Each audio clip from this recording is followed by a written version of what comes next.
Celui qui se lance dans la lecture du corps des bêtes exécute un plongeon, mains jointes et bras tendus. Une brève seconde, du bout de ses majeurs, il caresse la surface miroir qui se fracasse au moment de l'impact et il s'immerge dans une étendue étrangère.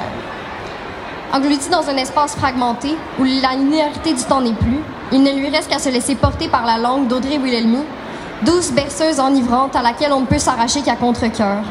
Le corps des bêtes est un récit qui se lit sans les yeux, le goût du sel marin en papille, l'odeur de la peau au fond de la gorge, le crépitement du sable entre les doigts et les chants de Noé en écho. La plage de Sidjak est un territoire reclus où le corps de la jeune Mie se découvre à travers celui des créatures. Il s'y déploie une guerre portée par la souffrance silencieuse de Noé, mère nomade encagée, que seul l'amour sage d'une enfant permettra d'affranchir.